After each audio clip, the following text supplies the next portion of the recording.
What better way for a son and father to bond over than their mutual love for the Dallas Cowboys? Hi, I'm Michael Davis with my dad, Mack.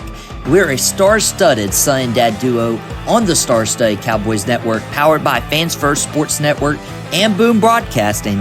And this is Dad and the Boys.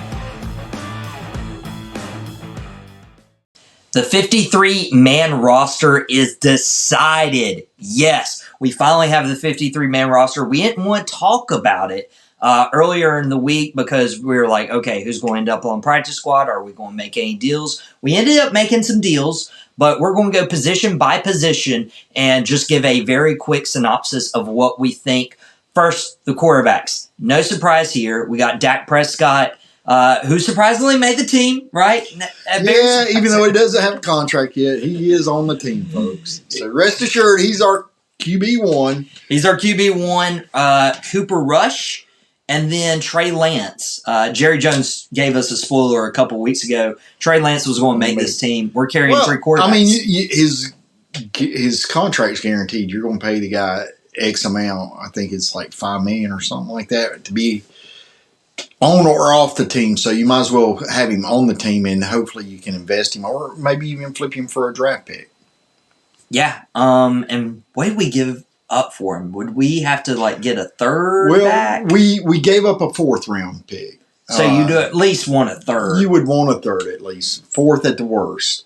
But there again, are you just investing in the future? I mean, he did show some promise, I think, personally, during the preseason. So are you going to invest that, and go forward?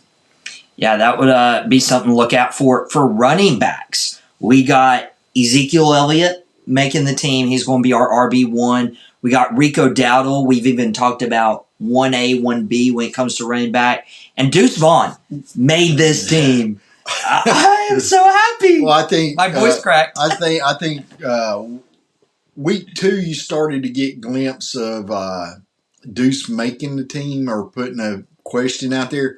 Week 3, I think he solidified it. Yeah, I really do. I mean, he's electric. Yeah, and he brings a different dynamic to this running back room. I've talked about it already. And we know Dalvin Cook has signed. He's technically on the practice squad. We're going to talk about our practice squad a little later on in full depth. But another thing we wanted to include in this running back discussion is Hunter Lipke was included in this. Hunter Lipke made the team. I don't think that was ever in question. McCarthy loves Lipke. He loves having a fullback on the team, and I never even considered that to be an option that he wouldn't. And he's been cross-training in as a tight end and stuff, and a short yardage back. Lipke gets a lot of flack because of the simple fact that he fumbled on the goal line in Miami last year. Yeah, unfortunate, but he was a rookie. And even if he wasn't, turnovers happen, folks. It's part of the game. You learn and you grow from it, and hopefully he did. Because there's going to be more opportunities going forward. Although I don't know if he's on the 1 yard line, we're on the 1 yard line, that he's going to be carrying the ball, because I think that's Mr. Elliott's goal there. Yeah, hopefully that's Mr. Elliott's goal. He's going to get a lot of touches, and I've already said on Out Pocket via Boom Broadcasting that he's going to get 11 rushing touchdowns. I stand by that. And there again, a lot of people were. We've been talking about this for a while, but a lot of people are very critical of Ezekiel Elliott being on this team again. And I do not understand it because, one, he averaged 3.5 yards per carry last year in New England behind an abysmal offensive line. He's coming back home to Dallas. Hopefully he will average more, but 3.5 yards times 3 is a first down, folks. And the other thing you got to think about is we replaced 40% of our offensive line. Yeah. 40%. And those were Pro Bowlers that we replaced with rookies. And two of the more important positions, yeah. Center and left tackle. Your blindside protector for Dak Prescott. Well, guess what? There is not a better blocking running back in the league than Ezekiel Elliott. He excels. You're going to protect Mr. $60 million man back there. You know, Lee Majors used to be the $60 million man. That was a little bit before your time on TV. But now, Dak Prescott's, if he's not, he's going to probably be definitely next year. $60 million man. So we got to protect the guy. We got to protect him. That is definitely what we need to do. We'll touch on the offensive line here in just a second. But when it comes to receivers, right now it's Brandon Cooks, Jalen Tolbert, Jalen Brooks, Ryan Flournoy, and Kevontae Turpin. You notice I left CeeDee Lamb off of that. Currently, he's not technically on the 53-man roster. So my question here is I don't know if you cut any of those wide receivers to get CD on the 53. I don't think they are going to cut anybody. I think they're going to carry 6 wide receivers. I do believe somebody is going to get cut or moved to IR,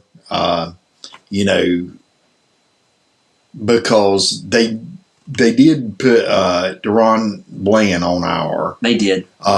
With the expectation of returning. So he's out for 4 weeks. Can't remember if they went ahead and put Chuma Edoga on IR or not. But CeeDee Lamb is signed, sealed, and delivered. He will be on the team. He's just ramping up, folks, in practice. And they got a few days to work on that. So he'll be there. I do believe they're going to carry 6. Okay. Well, if we're carrying 6 wide receivers, do we carry 4 tight ends? The Cowboys are carrying Jake Ferguson. Obviously, your tight end 1, Luke Schoonmaker, has earned that tight end 2 spot pretty outright. And then you had John Stevens Jr., who had a really great preseason last year. They've kept Brevin Spann-Ford. And in addition to all of those moves, they've traded Mr. Peyton Hendershot to the Kansas City Chiefs for a conditional 7th-round pick. Yeah, and you're getting a conditional 7th-round pick for a guy you were going to cut. For a guy you were going to cut, and you also had no investment into him except for a couple years, where he was an undrafted free agent when he came into the league. Brevin Spann-Ford, he was the one that they gave the most money to when they signed him as an undrafted free agent this year. John Stevens Jr. didn't have the camp this year that he did last year. But he showed glimpses still as he's recovering from his knee injury from last year. He showed glimpses during the preseason. I mean, unfortunately, he had that one fumble on probably the prettiest pass that Trey threw all preseason. It happens. Again, turnovers are part of the game. Yeah, turnovers are part of the game. We're carrying 4 tight ends. We're carrying a fullback. And I think Jake Ferguson is just going to amaze people. This will be year 3. And, there's a leap. Year 2 to 3 is a good leap. And I think he's going to amaze people as he progresses and improves. He's something special. Yeah, he was obviously making this team. And we talked about the offensive line repairs as well. What our starting 5 looks like from left to right is rookie Tyler Guyton replacing Tyron Smith. Tyler Smith, the guy who's going to be playing inside, probably more long-term permanently. Cooper Beebe, we mentioned on the last episode, seems to have won that starting center job over Brock Hoffman. And then you got, probably one of the best guards in the NFL, Zach Martin. First ballot Hall of Famer. Obviously. You know who isn't? Johnny Manziel. Just FYI. And then you got Terrence Steele on the right side, who I didn't even know after CeeDee Lamb got his money this past week. Terrence Steele has the 10th largest contract in Cowboys history. Wow. that is true. When it comes to our backups, we got Brock Hoffman, obviously. We got TJ Bass, Awesome Richards. Matt Waletzko actually made the team. And then Chuma Edoga, even being injured. Yeah, and Chuma Edoga is going to IR because he's going to be out for a little while. The big surprise was that they chose Willetsko to make the 53-man roster over Josh Ball. I think Josh had the better preseason that I could see. Willetsko kind of had issues with balance and stuff. He was getting beat or he was holding a lot of times during the games. It was surprising, but hey, we're not there day in and day out to see what the coaches see. And, this team with offensive linemen, they've got a good history. So I'm going to trust in them that they've got this decision right and go from there. I mean, I think we're good with our starting five, and hopefully we won't see the other five, 6 players on the team on the field. I was about to say, I'm okay with Matt Willetsko making the 53 if it helps feed his family, as long as he just stays on the sideline. Well, and we say that not necessarily anything against Matt Willetsko, but you want your starters healthy. Want your starters healthy, and the longer they're on the field healthy, the better chemistry they build. And this team, this offensive line, with replacing 40% of it this season, needs that on-field chemistry playing together. And especially, the offensive line, how they gel determines how the rest of this team, works and functions. So it's very, very important that we keep our offensive line healthy. The seasons we've had the most success, our offensive line has been healthy, and that's probably one reason we did move on from Tyron Smith, as great as he was when he was on the field, and will probably continue to produce for the New York Jets. You need somebody who's going to be there all 17 games of the year. But that is our offensive side of the ball when it comes to the Dallas Cowboys. We're going to take a quick commercial break if you're listening to us on Fans First Sports Network. And when we come back on the other side, we're going to dive into this defense, starting with the defensive line now on Dad and the Boys. Welcome back to Dad and the Boys. If you're listening to us on Fans First Sports Network, or if you're watching us on Boom Broadcasting, we just got done talking about the offense, and now are you ready to talk about the defense? I sure am. And, folks, let me give you a disclaimer. I begged him before we ever went on air today that he would, this episode, Dad and the Boys, would be called Dad and the Boys in the Lion's Den, because we're about ready to talk about the Lion. Mr. Micah Parsons, number 11, on our 11th show of Dad and Boys. And I'm kind of excited because nothing gets me excited like the Lion. And just so you know, he's not putting on for the camera. That is exactly his emotions when he talks about Micah Parsons. Oh, I mean, if we went down to Jacksonville, and the fact that we got this, the very first person we saw walk through the hotel lobby was Micah Parsons. Oh, man, the kid is amazing. And he's only getting better, folks. He's only getting better. And that gives you all the optimism you need for this upcoming season. And what can Mike Zimmer's devious mind develop for Micah Parsons? Well, he's got Micah Parsons. He's got a few more tools who made the defensive line. DeMarcus Lawrence, obviously, on the other side. You got Marshawn Nealon, who's... And let me stop you there. Okay. Brian Broaddus actually said that out of all the rookies in training camp, Marshawn Nealon had the best training camp of all. Do you believe that, though? It shocked me because I would automatically assume that it was Tyler Guyton that won the left side offensive lineman, and proved that he could switch positions and held the fort down against some very talented defensive ends, even during the preseason. Like Max Crosby, and it was shocking. You had Cooper Beebe that came on and took in won the starting job over Brock Hoffman for center, like we spoke about just a few moments ago. But you also had the kid from Wake Forest. Kalen Carson, Seatbelt Carson. Hey, baby, buckle up, because he's going to be starting. I mean, and he took and had a great training camp. So, I mean, for them to say that about Nealon, and watching him in the preseason, he did showed several flashes during the game. So, I mean, I hope he's right. I hope he's right, too, because we're missing Sam Williams. Marshawn Nealon had some good grades on Pro Football Focus, but I also don't take Pro Football Focus as the end-all, be-all either. Yeah, and I think we're kind of in for a little bit of a difference. When Dan Quinn was the defensive coordinator, Dan Quinn he wanted those bendy guys that could bend around the edge and get to the quarterback and have a lot of speed. Mike Zimmer's defense is more predicated on power. Mm-hmm. And you know what? I mean, think about it. When we struggled in games is when we got beat down. I mean, we got manhandled. There's no other way to put it. And these are professional athletes, and they hate to be manhandled. And we got that.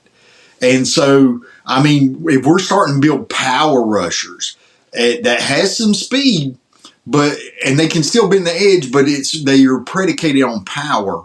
How fun is that going to be if we can go in and maybe manhandle San Francisco and Green Bay and Buffalo, the places that we struggle with, that ran down our throats. And hey, you talk about adding beef. The way to stop the run is add beef in the middle, and he's added beef in the middle with Jordan Phillips and Linval Joseph. Yep. Mozzie's added weight this offseason, and so he's looking impressive. I mean, we got Diggy Zua, baby. Diggy Zua. Oh, Diggy, as I call him.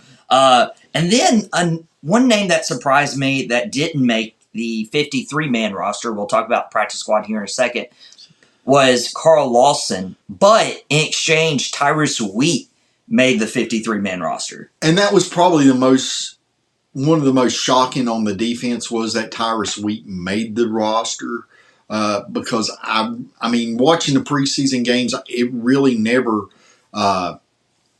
really didn't see him flash a lot. I mean, but there again, we weren't in training camp day in and day out or in the meetings and stuff and in the OTAs and everything to see what happened and what the coaches saw. So, I mean, it's going to be interesting. Yeah, it's going to be interesting. I say all the time the game is won or lost in the trenches and at linebacker. That is a important position, especially this year.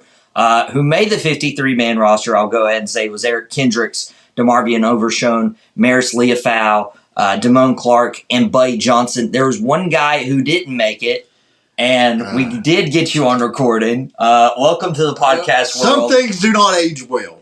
That did not age well. And unfortunately, I was shocked that Willie Harvey did not make the squad. I mean, he had flashes after flashes in preseason. Again, you don't know exactly what transpired during the practices, on a day-to-day basis. But in fairness, Buddy Johnson, that third preseason game was lights out for Buddy Johnson. He flashed all over the game. Do you think that was the difference maker in getting him on the team? I think it was. I think that, there wasn't a lot of real shockers on this 53-man roster. The fact that Harvey wasn't was probably one of the bigger shockers, and Lawson as well. But, the fact that Buddy made it and Willie didn't, I'm going to go back to one play. If Willie would have intercepted that ball when he came through there and ran it to the house, he'd have been on the team. I honestly believe that. I mean, how could you have cut him? The amazing thing is he's not even on our practice squad at this moment. Yeah, and as of right now, my knowledge, he's not signed with any NFL team. And I hope he does go to an NFL team, not a NFC East rival, and not the 49ers or the Packers. But I do want him to have a good year. I do too. I think he did wonderful in the UFL this previous year. And, I mean, I think he's NFL caliber player. I really do. I wish he was a Dallas Cowboy. And hopefully, I mean, roster moves are 365 days a year, folks. And hopefully that we can bring him in Hopefully he's still out there. Hopefully they don't wait a week too long like they did with our boy Stephon Gilmore. Stephon Gilmore. Yeah. And speaking of cornerbacks, we got Trayvon Diggs, Jordan Lewis, Kalen Carson, Andrew Booth, and Israel Mukuamu. Is Mukuamu considered a corner now? I think because of the Bland injury, they're going to play him a lot at corner. Okay. And again, you got your starting three are going to be, as of right now, going to be Trayvon Diggs, Jordan Lewis, and Seatbelt Carson. Yeah.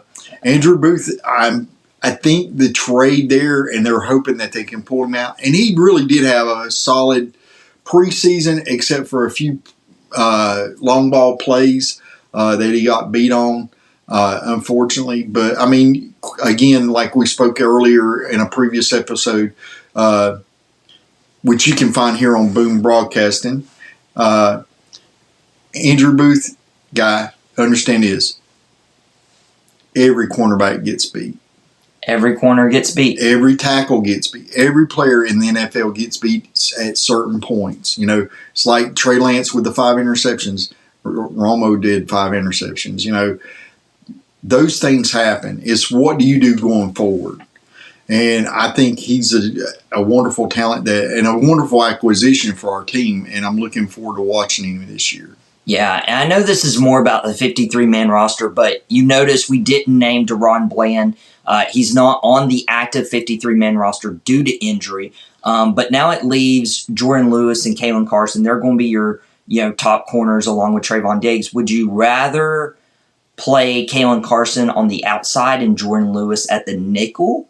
I would. I think Lewis, his premier position is in the nickel. I mean, that's where he was.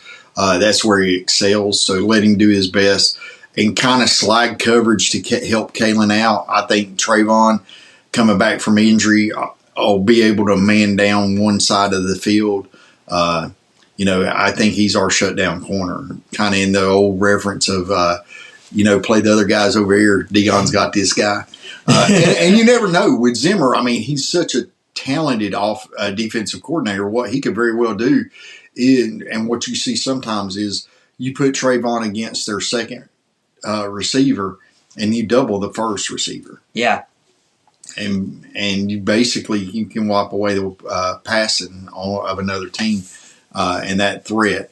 But then you got to figure we're only going to be without Bland for a brief period of time, so hopefully the guys can hold down the fort.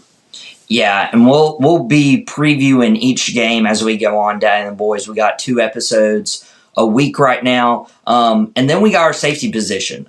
No surprises here. You got Donovan Wilson, you got Malik Hooker, you got Marquise Bell, you got Wanye Thomas. There you have it. I mean, you can't fault those 4. I do believe that they tried to sneak him to the practice squad. Julius Wood, and unfortunately he got claimed by the Tennessee Titans, and I think there was a little bit of a regret there. But unfortunately, you can't keep them all, folks. And but you keep the best 53, and in this case, the top 4 safeties are Donovan Wilson, Malik Hooker, and Bell and Thomas. So I mean, moving forward to the specialists. I don't think there's any surprise there. No. A lot of people were shocked that C.J. Goodwin made the team again. But he's our special teams guy. He excels at it. I mean, he's top of the league. And, are you going – Trent Sieg did wonderful as a long snapper last year. Brian Anger continues to put Pro Bowl punting for us, and Brandon Aubrey's Brandon Aubrey. I don't think Brandon Aubrey was in any danger of being cut. He's not even in any danger of being cut from my fantasy football team, by the way. And he actually was one of the top fantasy football players last year. Wow. Do you realize that Brandon Aubrey made 10 of 10 from 50 and beyond last year? Wow. I mean, the kid's good. It looks like I'm going to be cooking in my fantasy football league now. And then we have the names on the practice squad as of right now. I'll let you do that first one because there's no way in God's green earth that I'm going to get that. Okay, so there's this. We got this list going right now, and I'm actually going to go from bottom to top on that list just to make sure. He doesn't want to get that first one out of the way too. Just make sure. We got linebacker Nick Vigil, who made the team over Willie Harvey. You got Dakota Shepley, the offensive line. You got Brock Mogensen. No surprise there at linebacker. You got Carl Lawson, who is on the practice squad right now. You got Amani Johnson, the safety. You got Phil Hoskins, the defensive end. You got Darius Harris, another linebacker who made the team. At wide receiver, you got Kelvin Harmon and Jalen Cropper. You may remember Cropper was the one who muffed that punt, I believe, in the first preseason game. You got Kamon Hall, who had that big interception, his second career interception, the first one coming against Jerry's grandson. You got Princeton Fant, the tight end. You got Denzel Daxon, the defensive tackle. Malik Davis ended up getting on the practice squad, as well as Dalvin Cook. We talked about Dalvin Cook on the previous episode, the potential of him coming in. Who knows how long he'll stay. You got Josh Butler, the corner. You got Josh Ball, the tackle, who made the practice squad and didn't make the 53. Matt Waletzko made the 53. And then you got a corner from the Detroit Lions. My dad's been super excited for me to pronounce this name. And I'm going to go with Amani Aruwaruri. I butchered that, and that's okay. But he came from the Detroit Lions. He's now on the practice squad for the Dallas Cowboys. It'd be hard to cover all these players. But if you look at that list, I mean, there's very few outside guys that made the practice squad. Now, that practice squad list is not complete at this time because Denzel Daxon is an international player. They are allowed 17 players on this practice squad because he is excluded. So, I mean, that list isn't complete. Hopefully, Mr. Harvey will be added to it. But the fact that we've got 3 linebackers on there may make it an obsolete point. But you must keep in mind with the new special teams, kickoffs and stuff, that linebackers are going to be a very in-demand quantity out there.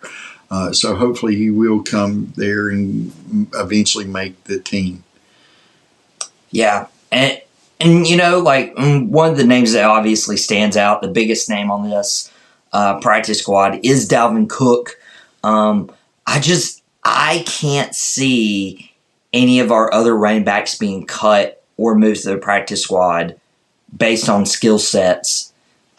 So I think Dalvin Cook might be a backup option in case someone were to get hurt. Well, the latest coming out of Dallas is that they put him on the practice squad to let him ramp up because he wasn't in training camp.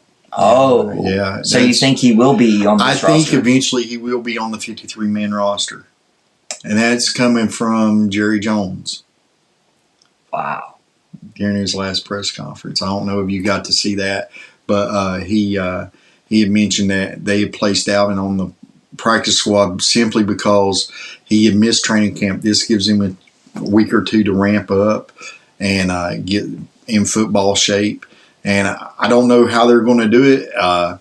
Running back by committee, I guess. It is running back by committee, and that's okay. Hopefully Dalvin has got past whatever was bugging him last year. A terrible Jets offensive line. That could be the case. It could be no quarterback. It could be an injury. But also, he's coming with a letter of recommendation per se from Zim. Yeah. Who he played for in Minnesota.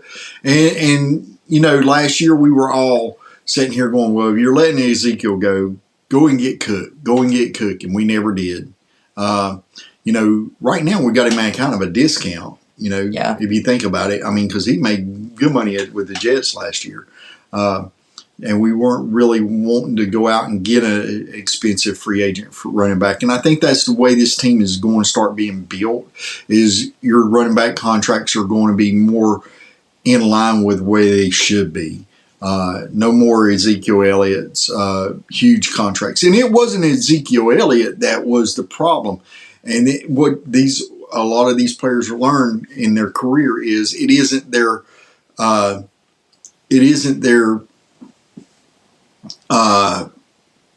production as long as the production lines up with the contract. When that production doesn't line up with the contract, that becomes a little bit of an issue.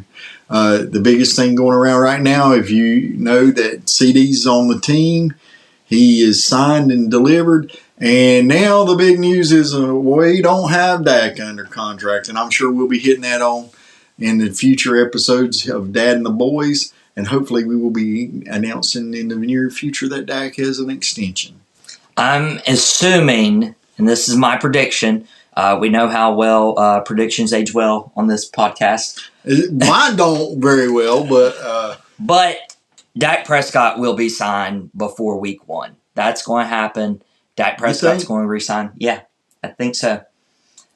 I think they're going to get Dak done before the season starts. They don't have that distraction. And then Micah Parsons is going to be next offseason, which, of course, we'll hear about that for the next year.